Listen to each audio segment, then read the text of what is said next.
that process worked so incredibly well and was just a huge benefit to me. So people don't care how you get there. They just want the end result. I was a big believer of the concept already of closed mouths don't get fed. So I had no fear of it, no concern, no issue. That was my main method. Everybody's built an audience of some sort, also known as a network. But I love your for that. I'll give you a shot. Right. And I'll never forget that sentence ever. How's it going, everybody? Welcome back to another interview. I'm super excited to be here with my friend, Alex Schlinsky. Alex, thanks for coming on, man. Yeah, thanks for having me, man. I appreciate you. Yeah. So what I like about you is your focus on family and purpose over, growing the business at all costs. But also you've been in this game like longer than most people. And you're one of those people that started really young. So you're young, but like you're a veteran at the same time. So I want to like zoom way out and go back to the very start of your journey, because I think there's a lot of people listening to this that could really benefit from your come up story. And then I want to talk about what you're seeing, because you have your hands and your mind and, consulting in so many agencies right now, the trends that are popping up in 2024, how people can capitalize them, what they should be looking out for, etc. But let's go back. Tell us, when did Alex Schlinsky first get into digital marketing? What did that look like? Yeah. And first thing before that first comment I appreciate about being like family oriented and prioritizing, like the balance and stuff. And I wrote a book about it. I just want to make sure it's also noted that like my belief is transparency and vulnerability is the bridge to connection and growth. It's a highlight reel, what you're saying. Like that's true that I believe that, but I don't back it up always, right? I often work too late. I often don't spend enough time with my son. I often beat myself up over writing a book about it and not being perfect about it. And I think what it comes down to is a line that I like using quite a bit in consulting and coaching, but just in life in general, in terms of like the camaraderie it feels like to be a human being, let alone an entrepreneur, let alone an agency owner, just like the baseline of we are people is giving yourself grace, but not a pass, right? So the concept is everyone's so hard on themselves consistently. Everyone is their own worst enemy. Like the person that's inside your head talking ish to you all the time. Like, would I want to be friends with that person? No. So not giving yourself a pass, like, oh, it doesn't matter. It's irrelevant. I could just speak things and not back it up and never back up my word and never back up my beliefs and never eat my own cooking. Well, obviously those things are immoral, inappropriate, not true, but also it doesn't have to be black or white. It can be like pretty shades of gray, and giving yourself grace to learn from it and try to be better is key. And I leverage every opportunity I have in kind of a public speaking sense to share that, both for my own accountability, but also to remind like, that is a highlight reel. That is what I idealized version of Alex Schlinsky, not a every single day version, which I think is a big misconception for anyone following anyone, watching any videos, doing it like this person's doing it perfectly. Newsflash, I'm not, and no one is. So just keep that concept in mind. So I just want to start with that really quick. To go back to where I started. So back when I was in high school, so I was a freshman in 2006. I graduated in 2010, which makes me feel like a dinosaur, but it's not that long ago. When I was in school, I was definitely a big like academic, not just because like I was intelligent, but like because I wanted to work towards achievement, which I think is kind of an underlying requirement of being an entrepreneur, right? Like you have this sense of ambition for achievement, not just ambition for financial success. Obviously, that's going to be a key part of it, but in general, that's not the only thing, right? There was just this sense of achievement that I wanted to have for a future that I was unclear on, which is, pretty much the same high school story for anyone, unless you're like absolutely 100% certain that you want to become an attorney or a doctor. But if you don't know if you want to be either of those two, there's just like a huge amount of track to take both in high school and in college where you're kind of unsure, probably 5 to 8 year period. A lot of people finish college after 8 years of, high school and then college and still have no idea what they want to do. Unfortunately, I was one of those people. But in general, after I finished my junior year of high school, it was pretty evident to me that I was interested in psychology, criminology, and I wanted to kind of merge those two. So I was thinking maybe I'd become a criminal psychologist.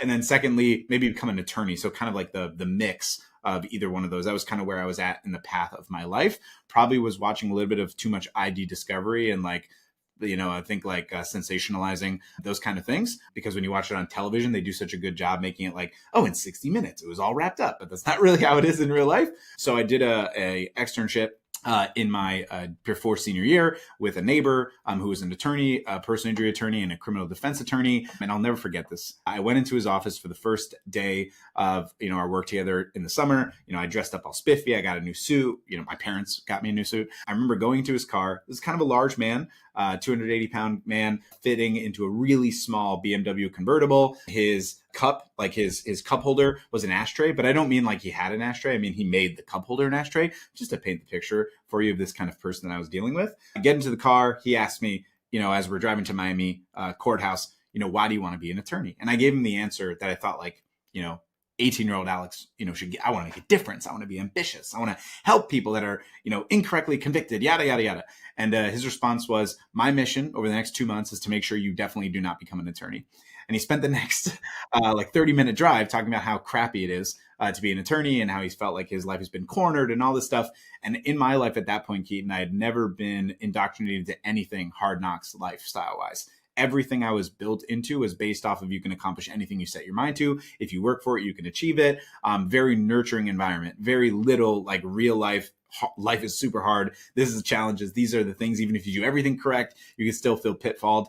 None of that was really ever shared with me, frankly, ever. And so to get that from someone right off the rip, someone I respected greatly, was extremely eye-opening. And I think a very paradigmal shift for me. From that, it was pretty evident I was going to become an attorney. And for those of you thinking, wow, like how can one conversation change it? I think a lot of times, like one conversation is what changed the trajectory of your life. Keaton knows this, but you might not. I met my wife in high school. What if she didn't go to that school? She moved 4 times before going to that school. So everything would have changed for me. We have a 3-year-old son now. So like consider that, like that butterfly effect, right? So it did make a huge impact. But the bigger thing that made an impact on the digital marketing side was Facebook had just come out with business pages. This is before they even came out with advertising, because obviously it was originally a social network for schools, peer-to-peer. And then they realized obviously it could make a lot of money if they build an ad platform. I was not, a future seer, a clairvoyant to know that this would become some massive business opportunity. What did Mark Zuckerberg say to Senator Hatch? Senator, we run ads, right? That was the thing, like 10 years later. But he said, the attorney told me he thought the Facebook business page would be a big deal in terms of making money. And so he wanted me to post for him every day of my senior year in high school on Facebook. And if it led to cases, he would pay me a little extra and he would pay me $1,000 a month. And so he did. For 12 months, just posting on Facebook. And so I'd send constant contact newsletters once a month, post on Facebook for him. And because Facebook wanted to share the reach locally, it would be like, pages near you that might have an interesting thing. And he started getting cases for free. I know this is like I wish it was the same thing now. You post on a page now, what's your reach? 3? I got 20,000 likes on this page. 3 people saw it. It's like only if you pay, it's pay to play, right? This is even before the boosted post button. Like the boosted post button, I think was 6 months later. And so he started getting cases from it. And then he started recommending me to some of his other attorneys. I went to school at University of Central Florida in Orlando. He recommended me to multiple attorneys. Those attorneys recommended me to multiple attorneys. And by the end of my freshman year in college, so about 24 months after I had started this business, which was never a business, it was always like a side hustle. Like I'm the smartest hustler was kind of my mindset. Never paradigm of entrepreneur, never paradigm of digital marketing agency. I didn't consider any of those things. I just thought I post on social media for attorneys and I make money doing it. That was pretty much it. I didn't put in any effort, transparently. It's embarrassing, but pretty much zero effort on learning anything entrepreneur skills wise, no effort on like reading sales stuff, no effort on learning about digital marketing, none of it. I just posted on social media and made money, and I was focused on school to become a psychologist. That's what it was. That's what I did. 4 years into it, I was making a good amount of money. I was also spending a stupid amount of money because that's what college students do that have money. Yes. How many clients did you have at that point? I think the peak during school was probably like 10 to 12, all paying roughly $1,000 a month. So making some significant money with like pretty much. Like, was it performance based as well, or were pretty much all of those flat fee? Pretty much only like the only performance ones was the original attorney Lloyd and then his best friend from University of Florida Law School, Rick, and they would pay me a little bit of extra stipends if they would get performance. But a lot of times it was like gifting. So the attorneys love gifting. If I'm charging them a little bit amount and they're making money. I remember an attorney bought me, I think at the time it was a PS3 because I don't think PS4 was out yet. I had someone buy us tickets to Orlando Magic versus Miami Heat. I had people buy us tickets to Universal Studios and Disney. So a lot of that, a lot of gifting, which then I of course just passed on to my girlfriend at the time, who obviously became my wife. So yeah, that was a great experience. Made a good amount of money. But when I finished college, I still didn't have the paradigm of this would be a business. When I finished college, I was just super burnt out from the concept of college, and the idea of going back to school to become a psychologist licensed was like no chance. And so from that's what was like, well, this is making money for a while. Like, what can I do with this? And then I started looking it up, and I saw masterminds, and I saw Dan Henry, and I saw Sam Ovens, and I saw Dave Rogenmoser. And Dave Rogenmoser really inspired me, the way that he communicated, the way he taught. I was on his webinar. I had no idea what the Russell Brunson 3-step webinar was. And man, that thing just worked so well. I was like, wow, this is incredible. I'm so enticed. I'm going to pay this guy $1,000 at the end of it. I've never done that before. This is amazing. Good on me, because Dave is a genius. If you guys don't know, he made Jarvis or Use Proof. He's done a bunch of amazing SaaS companies. He's a great guy. He built this mastermind called 6K Success, bought that. It was incredible. But as soon as I went on the first call, I could just tell that there's no way I could be a good student, because I'm just the teacher. That's who I am. It's how I've always been. And, people are asking questions, and I'm like, let me answer. I want to share. I have things to share. As usual, kind of a talker is the thing. And as soon as that happened, I learned all the things I could to build a better agency, bought a bunch of programs, learned how to do it, invested with my wife into doing it, built an extremely successful agency from 2014 to 2016. And then at the end of 2016 into 2017, we built our first course, Prospecting on Demand. And here we are, 7 years later. Pretty cool how it all ended up panning out. But yeah, it's insane how the last 14, 15 years have been. Love it. Very cool. So the offer switched eventually from just posting on organic Facebook pages, I assume. I don't know for sure, but you're not still getting them to pay you to do that. Yeah. So it switched basically as soon as I invested into the mastermind programs, because all of them were more clairvoyant than I was, based off of experience, meaning at that point already, posting reach was down. Ads obviously had started. The big thing back then was Ad Espresso, which was a tool where if you didn't know how to use the business manager or boosted posts, Ad Espresso would do it for you. That was a big, big thing. And so I started offering Facebook ads to attorneys, which does not really work for MVA. If you get into a car accident, you just don't go on Facebook and hope to find an attorney's ad. You go on Google. So we started looking up Google, worked with Vendasta, Reach Local, a couple other large providers, Haibu. I'm trying to think if there's any others. Those were kind of the three main ones. Reach Local worked out extremely well. They were getting great results. The woman, I think I told you this, Keaton, but the woman that I worked with, her name was Margot. She was clearly a Jew, part of my tribe, which is very beneficial for me, because I got to leverage that. Hey, you got a lot of my Jewish mom energy. I could use that in my business. We ended up working together, which was highly beneficial, having her on my team and learning how to she does operations. And then, just started selling only Google ads. That was what we ended up doing. Cool. And pricing wise, what did you price at for the attorneys? And I believe that agency is still running today, right? So talk to us specifically about the agency from when you switched to Google ads till now. Yeah. So the change of the pricing was, obviously we went from $1,000 for posting. We stopped posting. We did newsletters probably for another 3 or 4 years for most clients, and then just ended up handing it off completely to other agencies, because it just wasn't a moneymaker. It didn't make a difference. It was a huge amount of time suck. As soon as we moved over from Facebook to Google ads, Facebook was a short period. We're talking 3 months. Google was clear that this was the move. This was also pre-Google being ultra expensive in MVA, which now it's just outrageous. We would charge $2,000 management fee for all of our clients, up to $20,000 of ad spend. So it ended up being a 10% rate, which is a pretty common thing. Then post 20,000 would be 10%. So if they did 25 grand, it would be 2,500, et cetera. And then we switched that model in 2018 to 5K flat up to 100 grand. Reason being is no one really ever got past 50,000 anyways. And they didn't, most of the attorneys found it unsavory that we were increasing the price based off of the amount of money they were spending, just strictly based off of them not understanding that we're not gouging them. This is what's required in order to put more time in. But I could just see the gap was just not there. And so it just didn't make sense to do it. We still had a bunch of legacy clients on the original payment model, which we kept, but about 80% of the clients now are in there. It's 22 clients, had the majority of these clients for over a decade based off of strictly understanding MVA, which happy to dive into if you want. But yeah, it's been, incredible journey. I'm super grateful for it. And yeah, the original attorney sadly passed away from cancer 6 years ago, but I know if he could see what we were doing now, how proud he would be. And he was definitely clairvoyant. He knew that this was going to be a big thing. And I'm very appreciative of it. Was this the same guy that was convincing you not to become an attorney? That's right. Yeah. Okay. The cigarette guy, cigarette man. Yeah. Lloyd, great guy. Okay. And what was your main prospecting method for all of these attorneys that you closed from not referrals? So three methods. So first would be referrals, no doubt. Second is a little bit unfair, but it's an unfair advantage that a lot of people can use, especially if you're in a religious community, which I'll share. And then third is audacity prospecting. I'll break down the second first. So in terms of my background, I grew up a Orthodox Jew. I went to shul, which is temple, right, or church for Christians, from my being born until I was 18 years old. And then I became more secular when I went to college.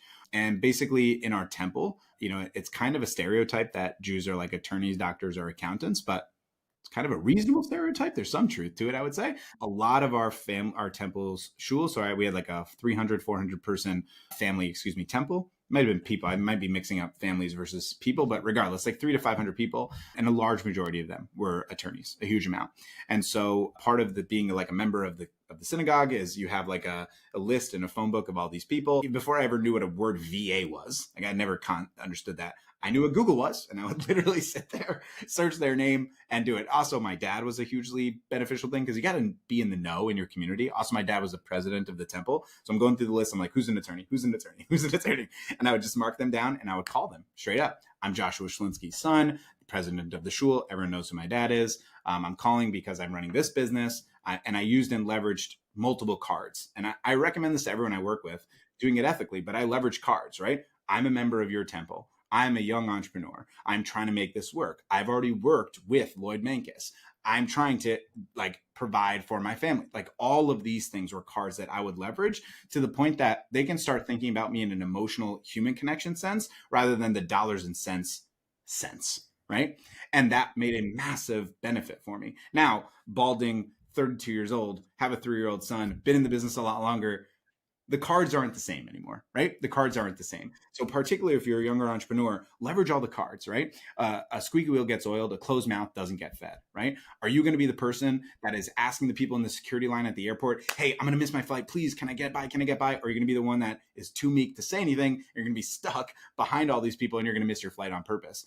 That has to be the decision you make. And the reality is you're never going to see the people in the security line again. And even if you see the people at temple all the time, they're the ones that's going to feel awkward if they say no to you, not you. And that's the big thing. That was a massive windfall for me and Shira at the beginning of business because I was a big believer of the concept already of closed mouths don't get fed. So I had no fear of it, no concern, no issue. That was my main method. So that's number one. Number two was audacity prospecting. Audacity prospecting is the concept of I'm willing to do something that someone else is not willing to do. I was reading a huge amount of self-help books at that time. I think Tim Ferriss was like my big thing. Like I was reading every book. I think he had 2 books at that time, if I remember. Can't remember exactly. I know obviously for our work week, that was like the OG book for like 99% of people, but I was listening to that podcast like all the time. And I think at the point in which I was already listening to it, he had a lot of podcasts already, a lot with very interesting people. And I would just listen to it over and over and over and get just insight all the time. I think this was before Tools of Titans came out, which is an amazing book. If you haven't checked it out, strongly recommend. It's so fun. I love it. But in general, what I ended up finding is, a lot of people are just not willing to do the harder things. And I'm just a believer of I'm willing to be told no more than they are willing to say it. Now, that's inappropriate in certain contexts, but in business, I think it's totally viable. Like if they're not shutting the door 100%, like don't ever follow up, this is a no forever, etc., I'm going to bust that door down all the time, consistently, over and over. And I still do this today. And it's one of the core values and tenets that I want to be teaching my son, regardless of whatever he wants to do in his life. I just believe in this so much, advocating for yourself. Some people might not know this watching this, but I had open heart surgery 3 years ago, and advocating for yourself in this insane medical environment that we live is very, very, very important. And that was a big bonus, like understanding how to advocate for myself. So circling back to the audacity selling, the main thing people don't want to do is go in person. People think that the thing people don't want to do is cold calling. It's not true. Pretty much everyone does cold calling. They just suck at it or they don't do enough of it. The real thing people don't want to do is go in person and get rejected face to face. I did not care. After school, pretty much every day. Again, this is probably like some storytelling versus like reality because this was like 10 years ago. So your brain kind of like morphs it a bit. So take it with a little bit of a grain of salt, but some hyperbole here, but it's still like solid enough. Basically every day, I would go right to the attorney's office. I would pick 5, 6 attorneys, go to their office with donuts and say like, look, I'm here in person. Again, use all the cards I have. If they're Jewish, if their last name is Lemonstein, I'm leveraging that 100%. If their last name was not a Jewish last name, I probably wouldn't be bringing that up, right? I would go there. I would bring donuts. I would say, look, I know you're getting calls. I know you're getting messages, but I'm here. I'm a student at UCF. I'm trying to build this business. I would love the opportunity to communicate with the attorney and see what happens. Most of the time I would get rejected, right? But I still got a lot of clients from it. And it also built a huge amount of courage for me, huge amount. It's easy to say in retrospect, because I can't really remember, Keaton, how I felt after the rejections. I wouldn't say I got in my car and I was like, all right, on to the next one. I'm pretty sure I felt deflated many, many days. Saddened, upset, unsure of my path. Am I good enough? All of those things. It's easy to say in retrospect that that's not the case, but I can't really remember, to be honest, because I wasn't a big journaler at that time. But I do remember the wins clearly. And I remember one particular loss. But in general, that process worked so incredibly well and was just a huge benefit to me. So those are two really effective methods still to this day, using your religious community and Audacity sales in person. Yeah, I love that. And even if you don't have that tight-knit religious community, everybody's built an audience of some sort, also known as a network of people that you've built goodwill with your entire life just by existing and being a decent human being. So what would you say when you were doing these cold walk-ins? How many walk-ins to get a meeting? How many meetings to get a close? Obviously 10 years ago, but give us your best guess. Hey guys, just jumping in here to give you a quick word on our sponsor, High Level, before we get back to the interview. If you don't know already, High Level is the top sales and marketing solution for any business, but particularly agency owners or anybody that needs a software product to resell to their existing customer base. It has everything you need to capture, nurture, and close leads for marketing clients. And the best part is High Level believes in not taxing the agencies on its platform, so you can get unlimited clients for one low flat monthly fee. The best features include a CRM, funnel, website and email builders, course hosting platform, robust marketing automation builder, a consolidated chat stream with WhatsApp, email, SMS, Instagram DMs, and Facebook DMs, reputation management, social media posting, tracking and analytics, and so much more. And as if that wasn't enough, High Level is fully white labeled, meaning that you can take the platform and put your own brand on the desktop and mobile app and resell it to your industry for whatever price you want. Essentially, what High Level has done is brought the bar for starting a software company way lower, so normal people like you and I can help our clients with an amazingly robust software without paying hundreds of thousands of dollars in development costs. I am not kidding when I say hands down, High Level is my favorite software of all time. It has been integral to my success with my agency. It helped me increase my clients' results and retention, and I use it every single day for my own business. And if you sign up for High Level today, not only will you get a 30-day free trial, which is not available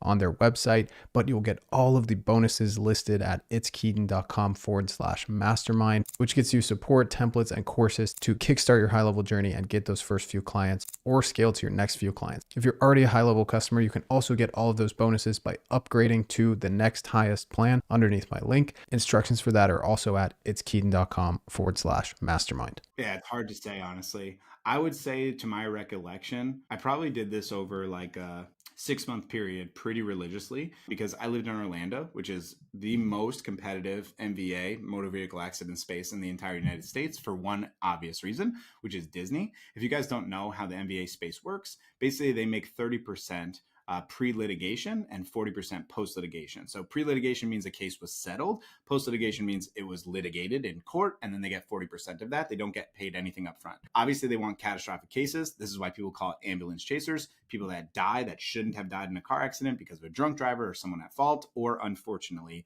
young people dying. And the reality is, in Disney, there's a much higher likelihood of that happening, young people dying or being paralyzed, etc. It was really the ugliest and nastiest part of the business, but that's part of the business. And so in Orlando, there are literally hundreds of PI attorneys, not like figuratively. I mean, actually, literally, because the amount of demand will never meet the amount of attorneys able to litigate ever. Because in this conversation we've had already, Keaton, there's been like probably 75 accidents easily. And some percentage of those are catastrophic, unfortunately, in nature. When you say in Disney, like in the theme park? No, like around the area, right? So if you talk about Orlando, because of Disney World, the majority of people that are getting into car accidents in Orlando have a higher chance of something catastrophic happening because of the younger, population that's there, right? That's the concept. So any city, by the way, you check, like wherever you live in the United States, you do car accident city, guaranteed within the last hour, there will be a news report or an X report, Twitter report for an accident that happened. It is that common in the United States. And particularly in areas with younger population, there's going to always be more personal injury attorneys. And so I would go all the time to try to create these opportunities. And I remember probably, I would say on average, I would think go into 4, get 1 to have a conversation with me. I would say pretty confidently that if I had 1 to have a conversation with me, I'm closing the deal. Nice. If I have someone to have a conversation with me, I'm closing it. Is that fair to say now in retrospect? Probably not. So I'd say 50% then to be reasonable. But like if you're there face to face and you've already done all the work to get the gatekeeper, there was a word that an attorney used. I'll never forget this word because people don't use this word. I'm sure you haven't heard this word on any of your podcasts so far. And that word is panache. Panache is a unique and special word. It's like an SAT word. It's an ACT word. It's not something that's used in the lexicon normally. Lexicon's also not one of them. But in general, I remember this attorney telling me, he said, you have some audacity, which is why I kind of built this into audacity sales. He said, no one comes into my office, but I get calls every single day from people much older than you and seemingly much smarter than you, which was a real nice dig at me, seemingly much smarter than you, but I love your panache. And for that, I'll give you a shot. Right. And I'll never forget that sentence ever. I remember it clearly. I remember what he was wearing. I remember what that office smelled like. I remember what I was wearing. I remember the feeling and the sweat that was coming off of me when I left the building. I remember calling my dad and telling him because I was so stoked. And I remember thinking, panache. Interesting. And that loss that you mentioned, the one particular rejection, is that a story we're sharing? Yeah, of course. I'm glad that you brought it back. You're a great podcast host, Keaton. So yeah, it's really painful. This is the concept of knowing your audience. So this is a very painful lesson, but it's good to reshare. But yeah, it's embarrassing. That's what I got to say. It's really embarrassing. So the way that I thought Audacity sales worked, I would dress up really nice. I would put on, my nicest clothes. I would wear a suit. Like I would try to look the part. That was kind of like one of these things that I would learn from other attorneys. Because one of my big things was feedback, Keaton. And this is a good value for everyone. Like if you got to know, just ask for feedback as a lesson. People want to help people who want to help themselves. Hey, I get it. It's a no. What can I learn? What would you done different? And a lot of it was about like my look, the way that I'm coming after it, like all that kind of stuff. And it was really valuable. So I remember I went into this attorney's office and the lady I'm speaking to at the front desk, right behind her desk, just the way that the office was situated, was the attorney's office door, and his door was open and I could see him there less than whatever it is, 100 feet, 50 feet from me. And I'm talking to her and she's not saying that he's not in the office, but that he's busy. And I'm like, sir, like I could see you, like, give me a shot. I got donuts. Give me a shot. Audacity. Like, let's go. And so he looks up, he's like, okay, come in. I'll never forget this. I walk in, has a newspaper, okay, like holding it up on his desk. He's got his feet locked in on the top of his desk. He's wearing like beautiful paisley suit. Like clearly this guy's killing it. And he flips the page. He flips the newspaper down so I could just see half of his face, which was insane. He's like, hold on, I'll be done in a second. I'm just standing there. I didn't know if I should sit. I didn't know if I should stand. I didn't know if I should say anything. I was just there. Flips the page down, says, give me a second. I'll be done. Okay, whatever it was, felt like an eternity. I don't know if it was 5 seconds or 5 hours. Genuinely, I have no idea. Puts the paper down, puts his feet down, looks at me in the face. He says, you got 5 minutes. What's your pitch? Right? I do my spiel really quick. I don't know if it was good or bad or otherwise. And he goes, this, Alex, I like your style. No one ever comes in here. I'm open to working with you, but here's my terms. We're going to work on my terms. Now, I had read a bunch of sales books prior to doing a lot of my Audacity sales from Orr and Clough, Never Split the Difference, and a lot of stuff just because I knew I was naturally gifted, but I also wanted to learn like certain framing techniques and things. And I had just read Never Split the Difference, which is this concept of like, you have to like be confident in your offer and like own the frame, because I didn't have enough experience, Keaton, on negotiation. I just didn't, right? So this is so bad. So he goes, all right, here's how it's going to work. I'm not going to pay you anything other than the management, other than the ad spend, right? So I'm not going to pay you or your team. You're going to do that work for free, which was a triggering word for me. It's like, no, I'm not doing anything for free, right? That was my immediate thought process, but I'm letting him finish. He says, I'm going to pay for the ads. And as soon as I get my first case, okay, from this, as long as the case is under $2,000 in terms of cost per case, right? I will pay double what you asked for, which I think at that time I believe was $2,500. I can't remember. But basically this also inspired me, I believe, to do the 5K price, because he said he would pay double, like right off the rip. He said, I'll pay double your price for your management and I will commit to 6 months up front if you can do this. Now, what I should have said was, yes, let's do it. I did not do that. Instead, I said, I appreciate that. I just have a quick metaphor for you to see if we're on the same page. If I came in today not as a potential vendor for marketing, right? But I came in today as a prospect, as someone that just got into a car accident, and I said, I want to sign you as my attorney, right? But I don't want to pay you unless I get a result. what would you say to that? And he said, that's exactly how we do business. The definition of an attorney. I literally was so stupid also, by the way, because this was not the first attorney I told. I already had worked this is probably 3 years into it, 4 years into it. I'd worked with a bunch of attorneys. I know this. Like, why did my brain do that? I don't know. And genuinely, I don't remember what happened afterwards. I remember flop sweat. I remember freaking out, heart rate racing. Don't remember anything he said to me. I don't remember anything other than being back in the car, driving back home and thinking, I'm such an idiot. I'm such an idiot. I'm such an idiot. Needless to say, he didn't become a client. And yeah, that was the most embarrassing rejection I've ever had. But it was a good lesson. It was a good lesson. So from the perspective of running Google ads for like tons of clients in the same area, did you ever feel like there was a conflict of interest there? No, never. So this was such good insight. So this was a huge help from my dad and my mom, both who are entrepreneurs. This was a big concern because I would get this objection a lot, like, oh, I want exclusivity and this and that. And then because so much of the opportunity was in the same area, it ultimately would cost me deals. Like I would have people say, well, I already work with this. Well, then why would I work with you? I don't want to work with that mindset. The truth was neither the attorney nor Alex at the time understood supply and demand, like simple basic economics. We were just focused on pragmatic, like emotional thought process of, I want to beat my competition. So when I spoke to my dad about this, I remember this concept of him talking about restaurants. He's like, why is there multiple Mexican restaurants in Hollywood, Florida? It's not because one of them is going to beat out the other and they'll both close, right? They've already been here, both established for 10 years. Why is that the case? And he was saying because the demand, right, is greater than the supply, right? So there's going to be enough people, enough restaurant patrons for both to work. And as soon as I understood that concept, I was able to express that concept. And so I would give them an ulterior motive. Either one, you could pay the amount of accounts that I would have, roughly 3 to 5, right? So I don't work with anyone else. Or you can realize that no vendor you're working with is going to take them out of business. None of them, right? And the reality is, if you hire me as exclusivity, that doesn't mean that I'm somewhat special, that they're not going to be able to hire a Keaton tomorrow, right? And as soon as I did that and then leveraged the point of saying the actual value is if I'm working with other attorneys in this area, right? And as long as they're exclusively provided leads, we're not sharing, right? That was the big thing on the contracts, of course. There's actually a huge benefit of working with one vendor that's already working with someone near you. The reason being is what we optimize for you or for them can also work for you. And we could all have rising tides lifting all the boats. We're not going to get them to close out of business. And as soon as that happened, changed the entire landscape of the business. Of course, I lost deals because of this, because it's still emotional for people, but I convinced a significant amount of attorneys to not think that way. For anyone that's dealing with that experience, that's the consideration. The biggest moral thing that you're talking about is do not offer exclusive leads and then share them. That is immoral, inappropriate, totally not right.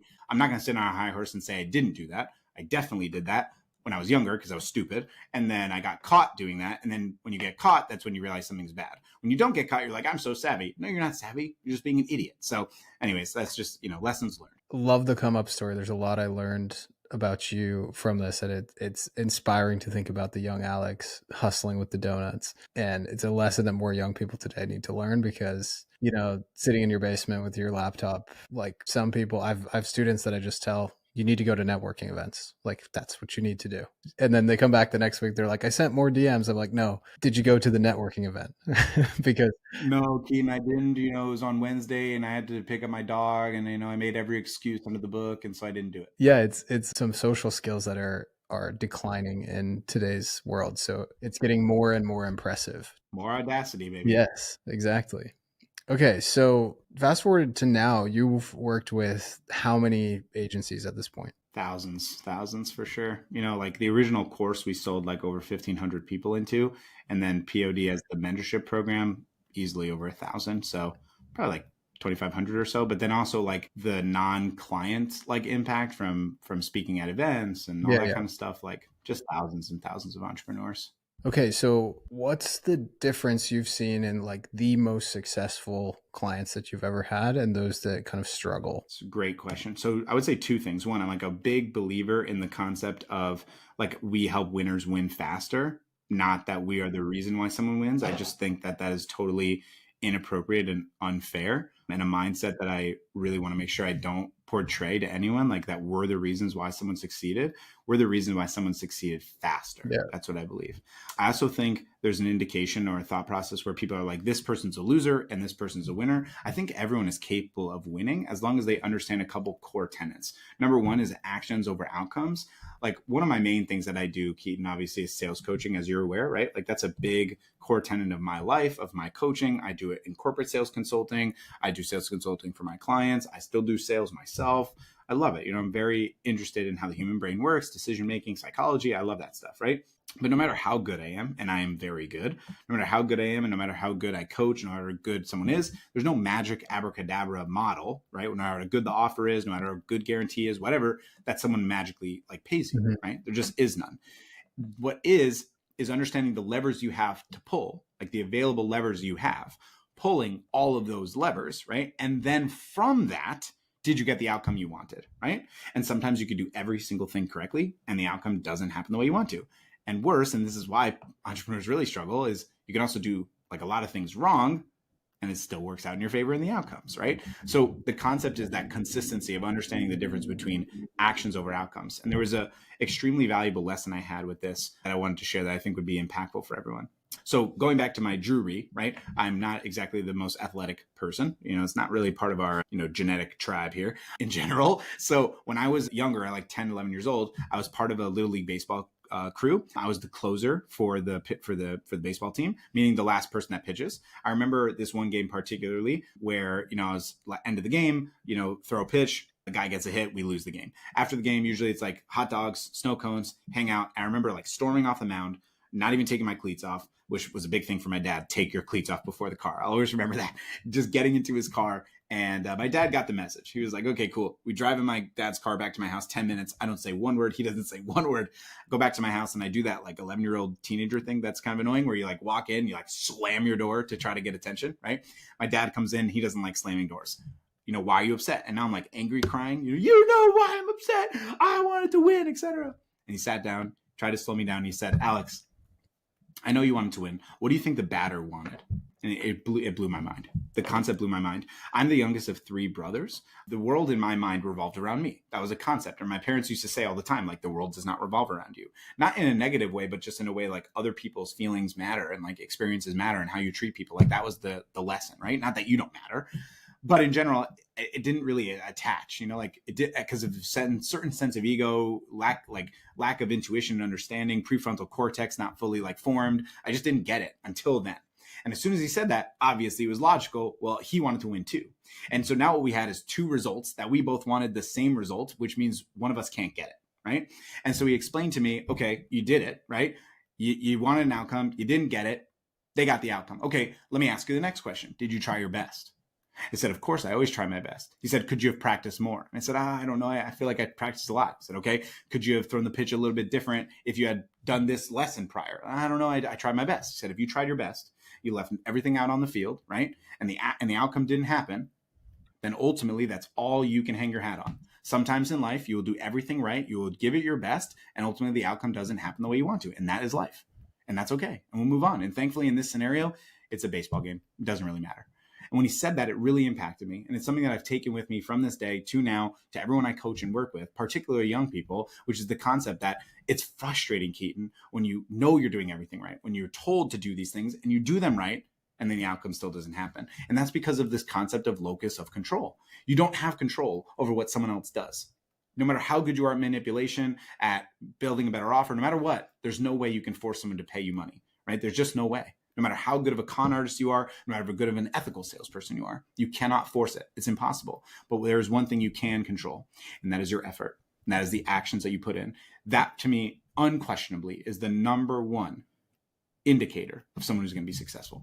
Very cool. Appreciate that. So I've been getting a lot of sales questions recently from the people I work with, beginners, and it usually goes something like this. I've been on a few calls. At the end of the call, they say they're interested and then they tell me to send them something and then, they don't send it. Or I send them the proposal, they never get back to me, right? It's the classic. They're like, why is that? And you're like, this is literally could be 15 million things. I'd have to look at the call, without, reviewing all of my student sales calls on this podcast. What are the top, 1 to 3 mistakes that you see most people making that leads to that frustrating outcome, especially as a beginner? So yeah, there's a couple. I mean, first would be lack of confidence. Variable options would be number 2. And then third, like focusing too much on features, especially if you're selling something related to high level, or like sharing too much about Facebook ads to the point in which they have to think about it too much. The way I like to like recommend sales is like, how do you create urgency? If your toilet breaks, Keaton, no bad juju on you. Hopefully your toilet doesn't break. If your toilet breaks, right, and you call a plumber, what do you want the plumber to do? Fix the toilet as fast as possible, as inexpensive as possible, and don't let it break again, right? It's the same concept for anyone you're speaking to that wants a marketing vendor. They don't care about Facebook or SEO or Google. They might pretend to care about it, but really they only care about the end result, right? And the more clear you can get on the end result, meaning you don't want it to be just subjective of like, I want to be successful. I want to make more money. I want more cases. I want more jobs. The more clarity you can have on what that means, so it's tangible and beyond reproach, right? I use the like football metaphor consistently. If someone says that they want more, you can't achieve more, because when you give them more, inherently, what do they want? More. Okay, well, that's an impossible thing. You can't just keep giving someone more. It's not that there's no actual validity to like, this is a tangible thing that we achieved, right? So it's like in football, if you're you can't score touchdowns because every time you get to the 1 yard line, you're immediately booted back to the 50 and you're like, why can't I score? It's because you don't have clarity. So the more clarity that you have on your prospect, not just like they want more, not just they want 5, what does that do? Why do they want it? How is that going to impact them? 99% of salespeople just don't do this. They're just like, cool, he fits into my offer. Let me make the offer. And then they're like, why did they ask for a proposal? Because they don't even know what they want.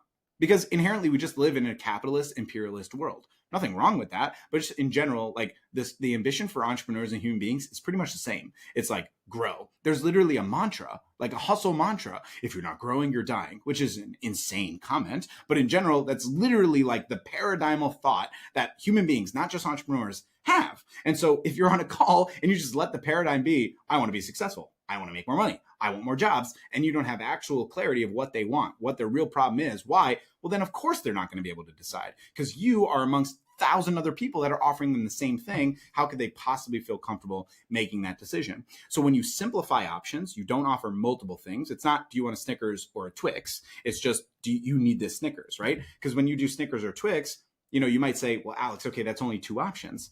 It's not 2 options. A Snickers has 3 options. Yes, no, or maybe. Maybe is veiled as anything that's not a yes or no. Can you send me a proposal? Let me think about it. Let me talk to my partner. Do you have any references I can communicate with? Do you have a case study that I can look at? Is there information online? Can you send me any more information out via email? Anything that's not a yes or no is a maybe, and pretty much 90% of calls end in maybe because there's lack of confidence in framing on a specific thing. If you do Snickers or a Twix as your offer, right? Do you want Google or Facebook, or do you want SEO or social media, right? What you're doing is not giving them 2 options. You're giving them 6. Yes, no, maybe to option 1. Yes, no, maybe to option 2. But here's the real key. The arithmetic, the calculus, pretty much impossible to define, but the killer of decision-making, which is compare and contrast. Well, with this offer, with this price and this thing, and I got to think about it, etc. Mm-hmm. If we simplify our options, we express with absolute confidence that we can help them achieve a specific goal that they have for a reason, there's purpose behind it, and you tell them to do that, there's a much higher chance of actually closing the deal versus this kind of antithetical way of selling, which is like anti-selling is what I call it. It's like, Keaton, like, what do you think? Do you want SEO or Google? What do you mean? What does Keaton think? His goal on this call was to talk to an expert. Imagine like going to a doctor and like, well, we could do surgery, or we could do this, or we could do, and some doctors are like that. And guess what? You don't want to work with them. When I had heart surgery, Keaton, I went to 2 different doctors. One of them was kind of like, whatever. And the other one I told, look, I'm a salesperson. I need to be sold on this. And he's like, look, I have a son your age. If I was him, I would recommend that he needs to do the surgery. You should do it with me. I'm really confident this is going to work for you, and you're going to meet your son. My wife was 5 months pregnant when I had my surgery. Which doctor do you think I went with? Pretty obvious, right? So that's the answer. And then I can answer that specific proposal objection. But in general, that's like the concept. Okay. So I want to push back a little bit because I think a lot of people repeat this thing. Like, people don't care how you get there. They just want the end result. But you alluded to this, that they have no idea what that end result is. And I've worked with a lot of people that definitely care how they get there. Why do people repeat that? And what is the true meaning behind they don't care about the way there, they just want the end result? Yeah, because in my belief, in terms of business development, people that want to grow, what they care about is how they're portrayed, not in the means in which they get there. They don't care if it's a bicycle or a train or a car, right? They just want to be portrayed appropriately. And the reasons that they indicate on a call that they kind of care, right, is for lack of transparency from the vendors that they're communicating with, meaning there's this feeling of getting on a call with people like Alex or Keaton, and it's like, what are they trying to get one by me? How are they trying to screw me? In what way are they trying to take my money? Because there's lack of clarity on profitability sharing. Huge indicator, by the way. Share profits. Be upfront. You run a for-profit business. You're trying to provide for your family. It's not that hard. They run a for-profit business too. The more comfortable you are with sharing that, the easier sales are going to be every single time. Number two, they are literally brainwashed to the concept of understanding, in order for me to run my company effectively, I have to know some baseline marketing methods in order to get there. But the thing is, not everyone is one size fits all, right? Obviously, there's going to be some percentage of people that actually genuinely care, just as much as the plumbing metaphor. But the majority of human beings in decision making, it's the same as the plumbing metaphor. They just want that result. They would perceive to you that they're interested in understanding, right, how that process happens. But as soon as you get to the indication of, if I was able to give you a Harry Potter spell that magically, ethically, legally, compliance-based gave you these jobs and got you the result, would you want that? They're always going to say yes, every single time. Right? Yeah. Because that's their responsibility. And so that's basically the model of why people do this. They're brainwashed into the concept of, everyone's trying to screw me. Everyone's trying to get one by me. All this is fake. All of it's BS.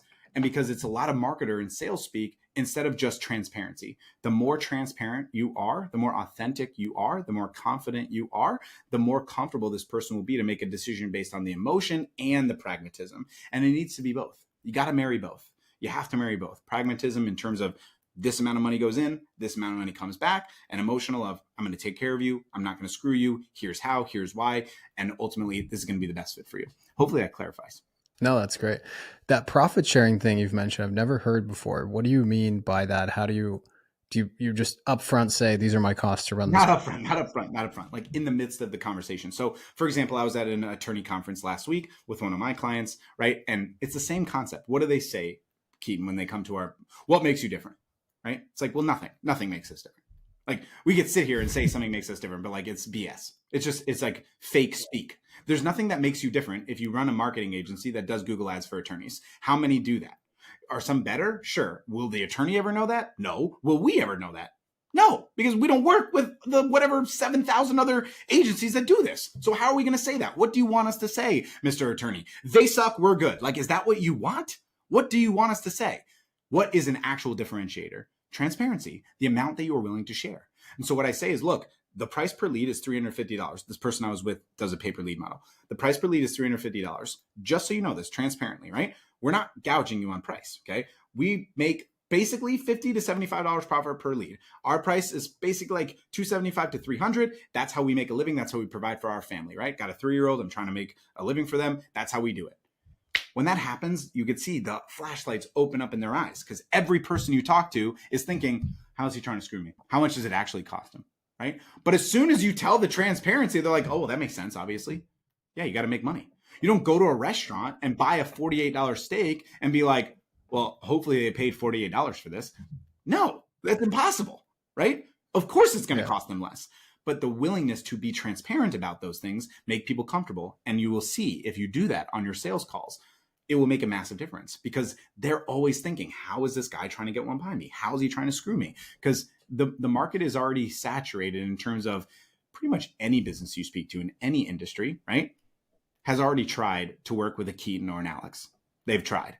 It's very, very, very rare to work with someone as their first, like, popping their, like their virginness in the marketing industry. It's just so rare. It's just so rare. It does happen, but like, what's the percentage of that? If you speak to 100 people, how many of them have never worked or spoken to an attorney, to a marketing agency?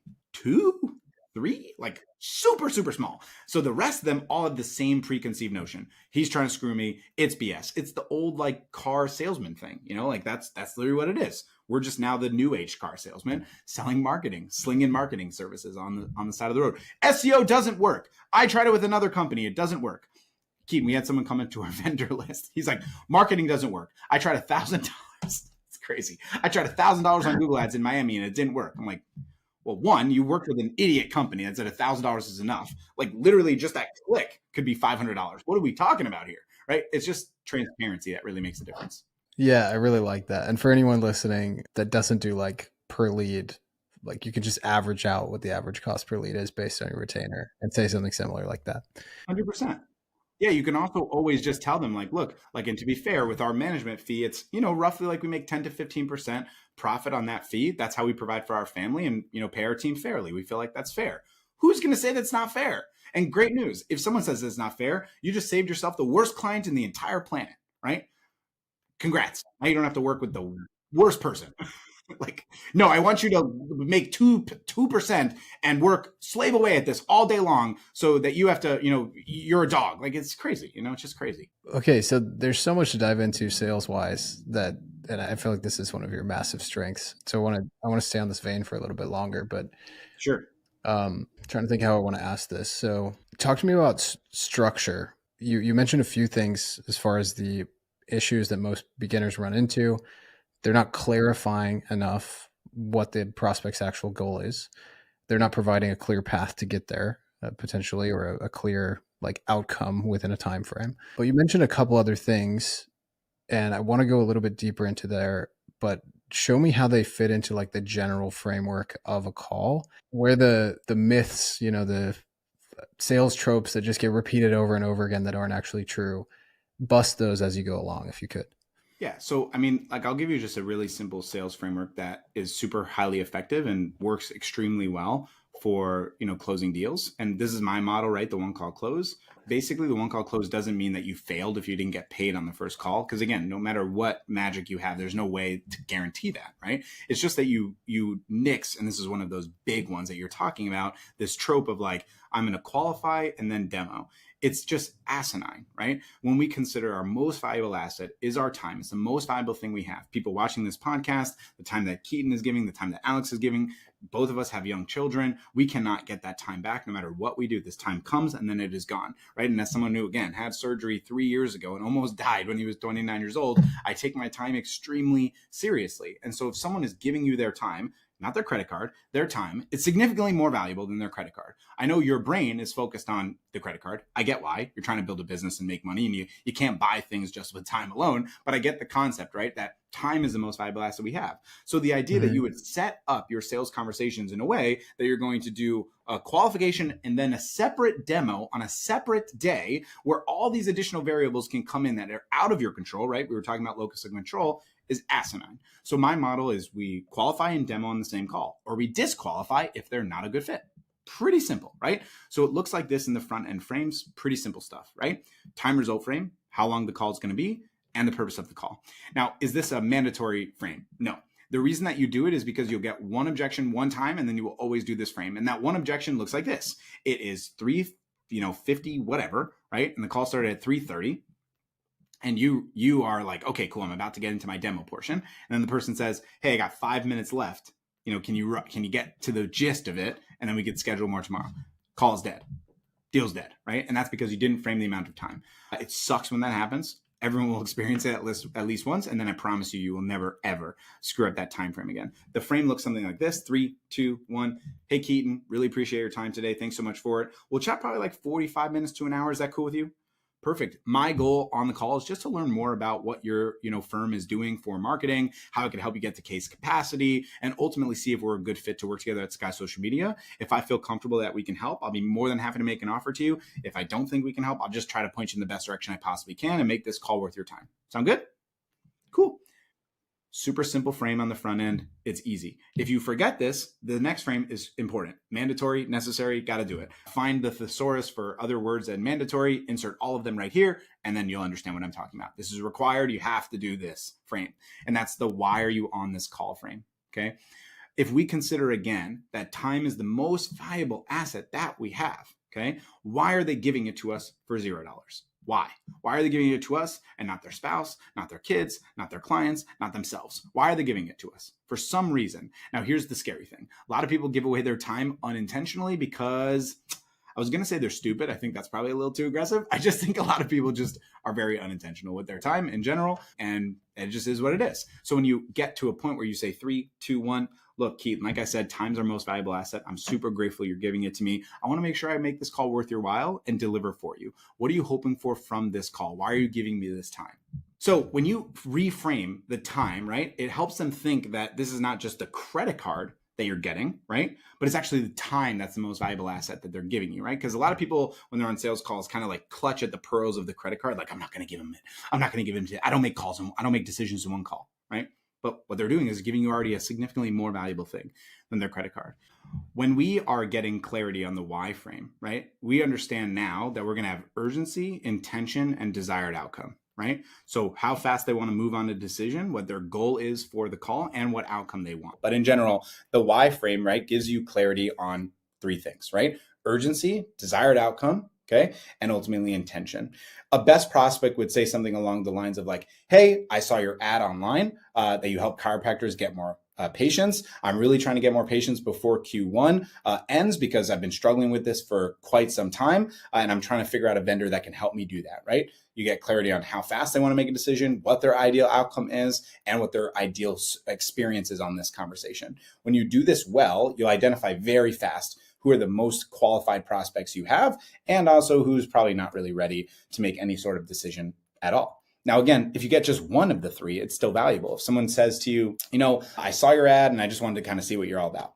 Okay, we have some desired intention. We have some desired outcome, some intention, right? But in general, someone that gives you all 3 is a really high qualified prospect. After that prospect process, after the why frame, it's pretty simple. It's just the 4 W's frame, which is just a framework of qualification. Where are you now? Where do you want to be? What's the obstacle holding you back? And what's your urgency, right? So if you ask questions in that theme, ultimately you will end up giving you the frames that you're looking for. Like, hey, can you tell me how many patients you're currently having? What is capacity, right? All the technical difficulties all at once. So then for qualification, it comes down to 4 W's, right? Where are you now? Where do you want to be? What's the obstacle holding you back? And then what's the urgency? These are not questions that you ask directly. You don't say, okay, Keaton, where are you? Okay, Keaton, where do you want to be? They're buckets of questions. Okay, so Keaton, how many patients are you currently seeing on average per month? How many would you like to see? What's the challenge? Why haven't you been able to do that? Have you worked with any marketing companies so far? What things have you tried, right? How fast do you want to go from here to there? Obviously as fast as possible, but for clarity, like what's the purpose, and trying to dive deeper into that, et cetera, as much as you can to get those 4 W's of information. There's a 5th and secret W that I normally don't share, but I'll share it with you, Keaton, and your awesome crew. But I think this is really valuable. This secret W is where they have been. So a lot of people that have achieved a certain summit, right? Life is not just a never-ending summit of additional heights. A lot of times you achieve a summit and then you unfortunately go backwards. That experience for entrepreneurs is extremely painful. Now, majority of your calls will be in the position of a gap. They're currently here and they want to go where they have not been, right? An unknown summit. But the summit for someone that has already been there and they're moving backwards, the urgency is significantly higher. So just getting clarity on, has there been somewhere, have you already achieved this before? Have you already had this success? What was your best month? What happened? Why did we move backwards? What if we got there again? That type of framing and leveraging that increases urgency tenfold. It is so valuable. I very rarely talk about this except with my clients, but leverage it, use it. It will make a huge difference for you to ask that question to your prospects. Okay. Really cool. So then after you're done, just recapping the 4 W's, or in this case, if the 5th W makes sense, like where they have been added as well, looks something like this. Okay, so currently you're at 10 patients a month. You want to get to 35 patients a month. Biggest challenge is everything's basically referral based and you haven't been able to figure out a marketing system that works consistently. And you'd like to have that done before Q1 so you can hire another chiropractor so you don't have to do all the work, and you have to get to that number in order to do that, right? Basically, everything you shared with me, I'm super confident I can help you get to 35 patients within this next 90 days period, as long as you're willing to put in the work and effort and see what we do. I need about 15 more minutes of time to show you what we do, and we can talk about how we can work together. Does that sound good? And now we're immediately into demo. Let's talk about the demo, break down your offer, simplify it, one specific results, show some proof, showcase the value of it, show the ROI before the price, and get confirmation they want it before the price. That's how you avoid the double variable, right? So before price, you say, look at the ROI and always do it on conservative estimate, meaning you're pricing higher.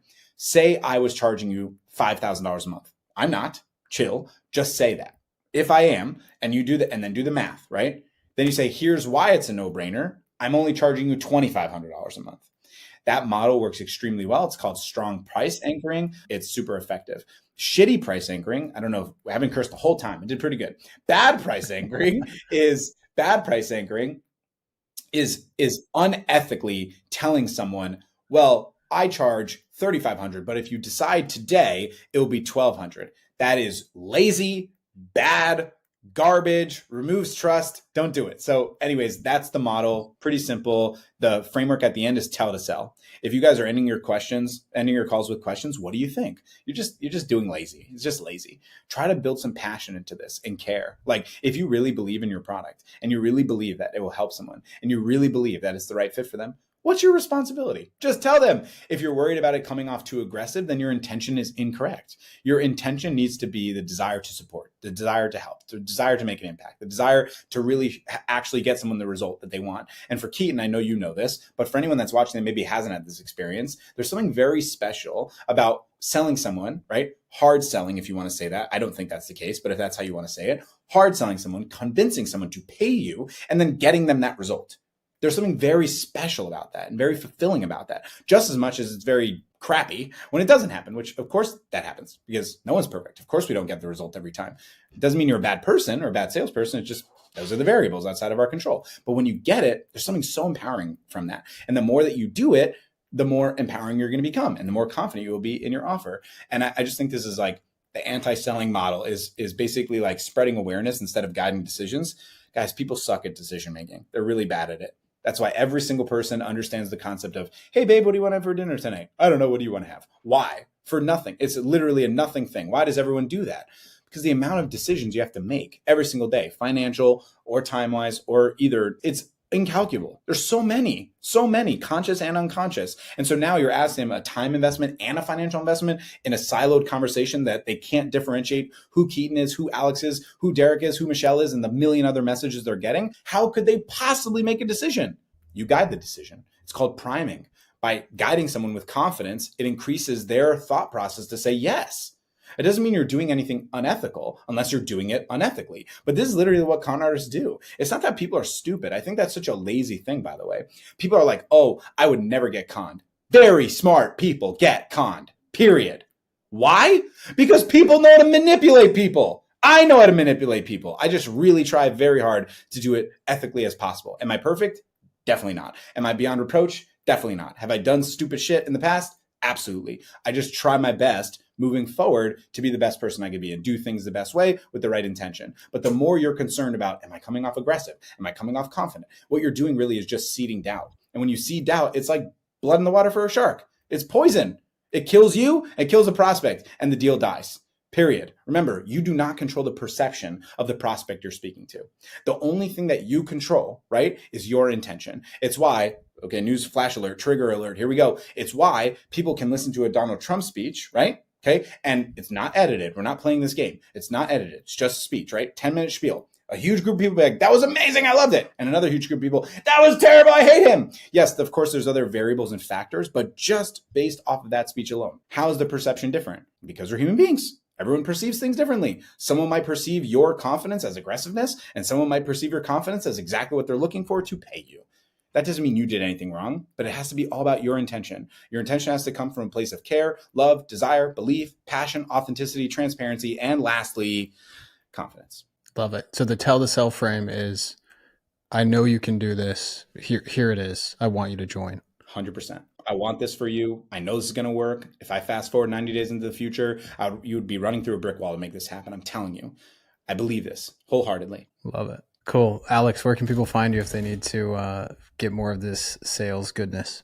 If you can spell my name, then I just give you mad props. Like, I think that's what it comes down to. If you spell my name online, you'll find me. Alex Schlinsky. I'm on every platform. I post every single day, reels every single day, which, by the way, Keaton, is a complete nightmare. And I wouldn't recommend it to anyone, but I do it for you guys, all of you. I have a Facebook group. I got a website, alexschlinsky.com, prospectingondemand.com, all sorts of places. If you search me, you'll find me. Would love to support you any way I can. Beautiful. And I can 100% vouch for Prospecting on Demand. Was there for a brief period as I was selling my agency. They helped me through that process, and some of the most conscientious and well versed coaches in the industry. So highly recommend. Yeah. Thanks for coming on, Alex.